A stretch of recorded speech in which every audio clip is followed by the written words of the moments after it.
Join us as we dive to 112 feet where we find shipwrecks, parrotfish, drunken ladies. Well, you'll find out. Develop a hallucinogenic neurotoxin inside their body that the ancient Hawaiian people used to consume and go on an opening of the mind ceremony or a vision quest. They used to do this to kind of determine how to lead their tribes, who to go to war with, pretty much everything. So they used to use those nightmare goatfish as a ceremonial fish back in the ancient days.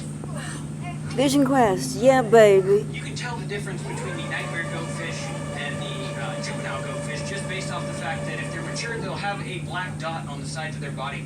I see a couple mature nightmare goatfish out on the starboard side out there. You can, they're kind of swimming out front of the pack. They have a very large black dot on their sides. That means that they're mature enough to where they have that hallucinogenic neurotoxin developed inside of their body. But let's talk about this wreck a little bit. This shipwreck here sank in 1986. 10 years, like I said before, our last one did. This was a sailboat-style vessel, sailed over here all the way from the coast of Alaska. A couple sailed about a little over 6,000 miles over here to the Kona coast, and they had plans of retiring out here in the Kailua Bay. Once they got here, the husband, he actually got called away on a family emergency. He flew out of the Kona airport and went back to Alaska, and he left his wife here with the boat. Soon after he left, his wife discovered that there was a termite infestation on board the vessel. Now, there are a couple of different ways to deal with termites, but she decided the best route to take was going to be to smoke them out.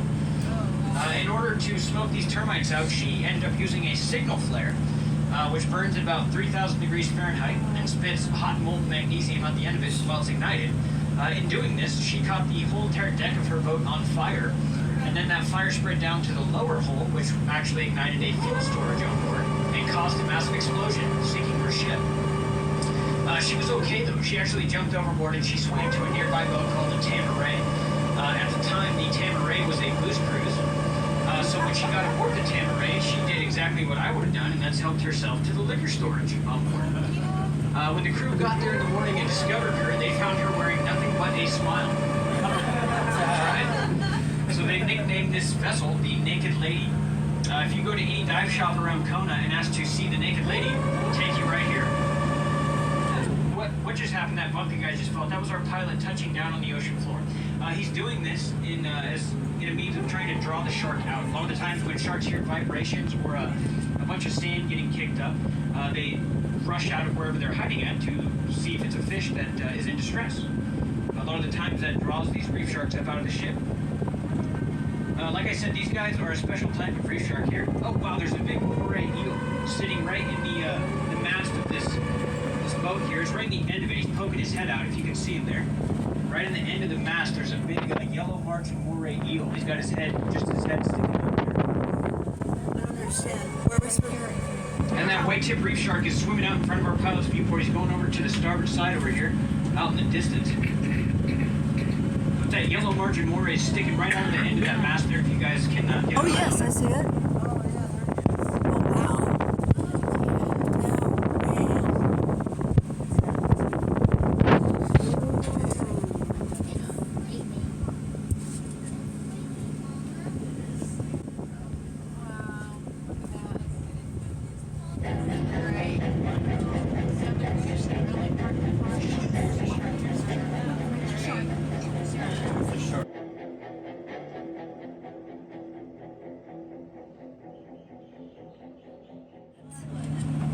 Now we've come up on our first shipwreck here, guys. We're doing a port side pass first, and then we're going to flip the submarine around, and we're going to do a starboard side pass next. Make sure everybody gets a nice good view of the shipwreck.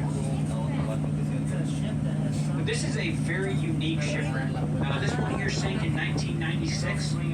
It is a Higgins-style landing craft, the same model of boat that was used to storm the beaches of Normandy in World War II.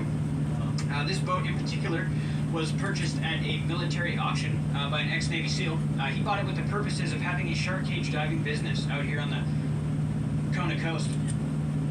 He actually installed that massive crane in the center of the boat himself, but basically what he planned to do was put people down here in the water with sharks. Now, as you may have noticed, we haven't run into any sharks on our dives so far. It's a pretty rare thing to run into sharks out here along the bay, and especially most of the sharks we see out here, they're reef sharks. They're not predatory fish, so They're not really sharks people want to dive with. There's no tiger sharks, great whites, oceanic whitetips around this depth.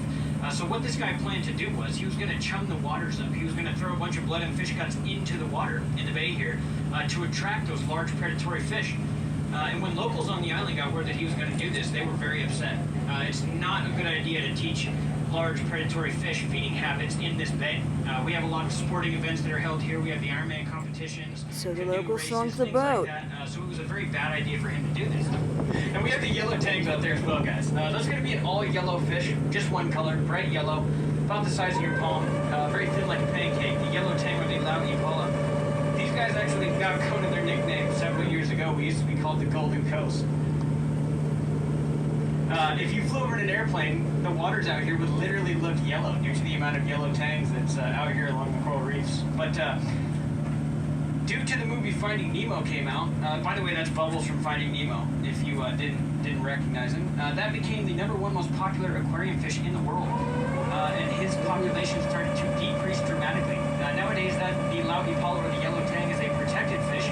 If you get caught pulling one off our reefs here for any commercial reason, you'd be charged up to about $50,000 a fish. Very hefty fine. But since he's become a protected species, we have started to see his population grow in large numbers out here, which is a very good thing. We've seen a lot more of them out here, and they're starting to regain their numbers pretty drastically. I also see a male parrotfish down there on the port side. That's a blue and turquoise colored fish. It's kind of swimming around down by the coral down there. That male parrotfish is a very unique fish. He's responsible for just about 90% of the sand, white sand, out there on the Big Island. The parrotfish, they feed off of coral, calcium carbonate, or limestone. They break it down inside their body, and when it passes through their digestive system and comes out the other end, it's actually sand. So about 90% of the sand here on the Big Island is parrotfish poop. This is going to be the perfect spot to see an octopus, if you are going to see one. There's a bunch out here, and they tend to hang out down in these more sandy areas, sandy terrains. Octopus, they can change the texture and color of their skin to match pretty much any environment. So they're experts at hiding and camouflaging themselves. But they love to hang out in these areas because it's much easier for them to feed and also camouflage themselves from predatory fish out here in these terrains. But the reef sharks that hang out up there, they have a special bone in their body that lets them sit still and still be able to breathe. Most sharks have to constantly be in motion to have water flowing over their gills so they can breathe underwater. But reef sharks are very special. The white-tip reef sharks we have here can be completely still and still breathe because of that special muscle in their body. So a lot of them hide up in the coral very, very still up there. And it's often pretty difficult to see them. They like to back themselves into tiny little corners and ledges underneath rocks and sit still and hide.